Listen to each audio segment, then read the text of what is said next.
E salve o Tricolor Paulista! Rick aqui para trazer esse pré-jogo, falar um pouquinho de São Paulo e Atlético Paranaense. Na verdade, Atlético Paranaense em São Paulo, né? Já que o jogo é lá em Curitiba, na Liga Arena, antiga Arena da Baixada. Esse jogo é amanhã, quarta-feira, às 19h30. Transmissão do Prime Video novamente. Então aí, sequência, né? Hat-trick do São Paulo, sequência de 3 jogos seguidos transmitindo no Prime Video. Pra mim acaba sendo bom, que eu assino o Prime Video, né?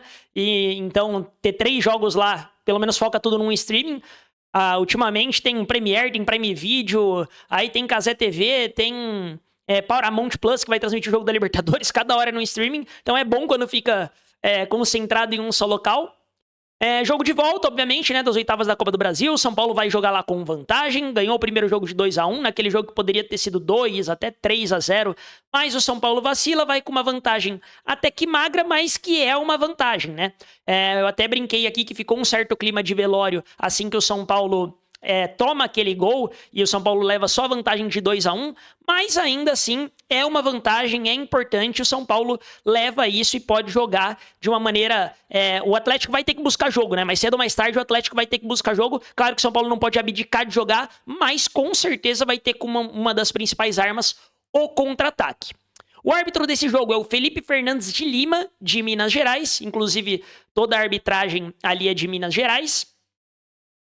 Da semana passada pra cá, né, do jogo contra o Atlético pra cá, o São Paulo, obviamente, ganhou do Inter fora de casa por 2-1, jogando bem, jogando melhor que o Inter, né? Óbvio, o São Paulo teve atuações já melhores nessa era Crespo, mas foi um jogo convincente, um jogo onde novamente a gente não sofreu, a gente não vem sofrendo muitas chances de gol, e quando sofre uma vez ou outra, o Rafael normalmente tá lá.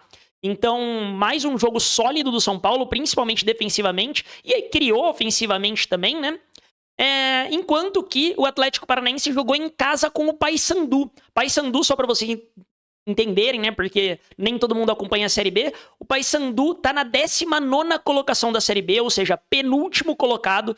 O Atlético Paranaense recebeu o Paysandu, saiu ganhando de 1-0 aos 38 do segundo tempo. Aos 38 do segundo tempo. E conseguiu tomar empate.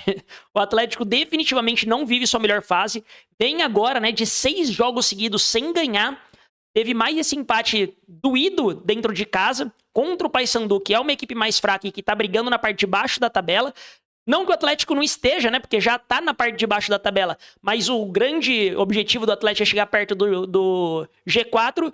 Mudou de técnico faz pouco tempo e mesmo assim não tá resolvendo. As peças não estão encaixando. O Atlético segue em uma fase. E por que isso tudo é relevante, né? O Atlético vem nessa má fase e aí... A questão da escalação para o jogo de amanhã, tanto do Atlético quanto do São Paulo, mas eu vou falar primeiro do Atlético, é uma surpresa. Por que é uma surpresa? Porque tem algumas rádios e jornais esportivos locais de Curitiba falando que o Odair Hellmann deve poupar vários titulares, assim como até poupou, né, contra o São Paulo no jogo no Morumbi, no jogo de ida, enquanto tem outros falando que o Atlético Paranaense deve ir com o time titular. Então ainda fica uma surpresa na escalação. Eles têm confirmados 4 desfalques por conta de lesão, mas ainda assim a gente não sabe exatamente qual vai ser essa escalação do Atlético. Muito provavelmente deve ir de 3 zagueiros e 2 atacantes, mas principalmente nesses 2 atacantes ainda não sabe se vai de Viveiros e Mendonça, se vai de Juliano e Allan Kardec. Então... ainda não sabe qual vai ser efetivamente esse time titular do Atlético. O Atlético pode sim poupar peças e meio que abdicar da Copa do Brasil de vez, já que é um confronto difícil e está em desvantagem. E o grande foco do Atlético é de fato a Série B, né? É de fato chegar lá e ficar no G4. Mas pode ser que o Atlético também queira investir todas as fichas ali na Copa do Brasil para tentar melhorar um pouco do clima, até para ganhar mais dinheiro. Então a escalação ainda é uma surpresa, mas com certeza deve vir de 3 zagueiros e 2 atacantes. Enquanto que o São Paulo, né, também vive um pouco dessa surpresa, principalmente ali no meio-campo. A gente não sabe exatamente quem vai jogar. A gente pode mudar bastante gente nesse meio-campo aí, né? A gente pode vir com o meio-campo que a gente vinha tendo como titular, que é de fato, né, o Marcos Antônio com o Bobadilla e o Alisson na frente, mas pode entrar o Rodriguinho, que deve voltar a ser relacionado, né? Deve poder estar à disposição do Crespo novamente. Pode ser que o Pablo Maia entre novamente para ganhar mais minutos. O próprio Luan pode entrar aí. Então vamos ver como que vai ser esse meio-campo do São Paulo. porque o Crespo já falou que o grande foco era o brasileiro. Então pode ser que o Crespo opte aí novamente por poupar alguns atletas. Na zaga não tem muito para onde fugir, né? Ferrarese, que ficou de fora porque estava suspenso, com certeza volta. O próprio Alan Franco, que estava suspenso agora, né? Contra o Inter, muito provavelmente vai jogar, porque já descansou contra o Inter. Então eu chuto que o trio de zaga deve ser Ferrarese, Alan Franco e Arboleda. O único que pode realmente ser poupado aí é o Arboleda, né? De repente entrando o Sabino e o Alan Franco fazendo essa sobra. Vamos ver, porque é o único que faria sentido ser poupado, talvez. E no ataque a gente tem, muito provavelmente, o Luciano deve começar, né? Acredito que nas laterais deve ser Cedric e Enzo mesmo, até por questão de disponibilidade. Acho que o Mike ainda não tá com confiança para jogar um jogo inteiro, pelo menos na visão do Crespo. Assim como duvido que o Crespo deva colocar o Patrick para jogar. Então, muito provavelmente deve ir Enzo e Cedric, né? E no ataque deve ir com o Luciano e mais um. Luciano e Ferreira, Luciano e Tapia, Luciano e até mesmo o próprio André Silva. Então vamos ver como é que vai entrar, como é que vai ser essa escalação. Eu, honestamente, iria com força máxima, iria com o que a gente tem de melhor para tentar garantir o resultado ainda no primeiro tempo. De repente faz 1-0 e aí tira suas principais peças e põe para descansar. Eu iria também de Ferreira no ataque, porque eu acho que vai abrir muito espaço para o contra-ataque. Ou até mesmo de Tapia, eu sacaria o André Silva, que não vem numa excelente fase. E que puxar o contra-ataque não é tanto forte dele. Mas vamos ver o que o Crespo vai fazer.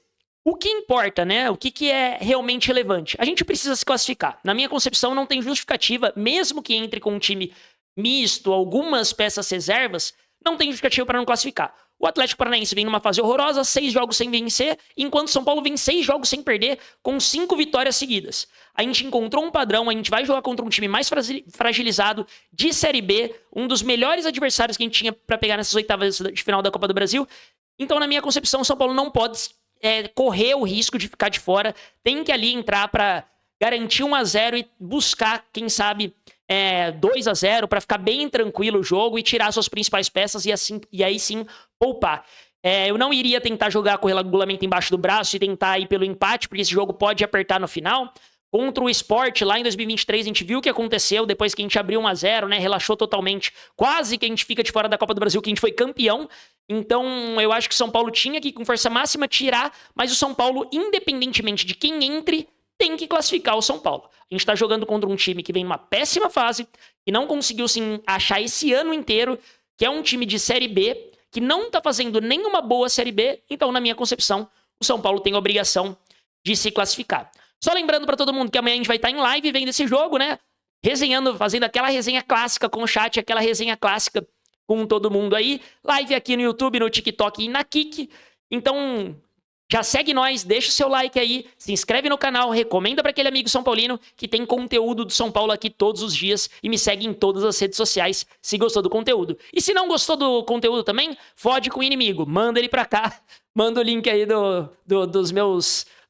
das minhas redes sociais para esse seu inimigo. Demorou? Então é isso, amanhã estamos em live, vamos torcer por mais uma classificação do Tricolor e vamos pra cima, vamos pra muito mais, rumo à 6ª vitória seguida. Vamos, São Paulo!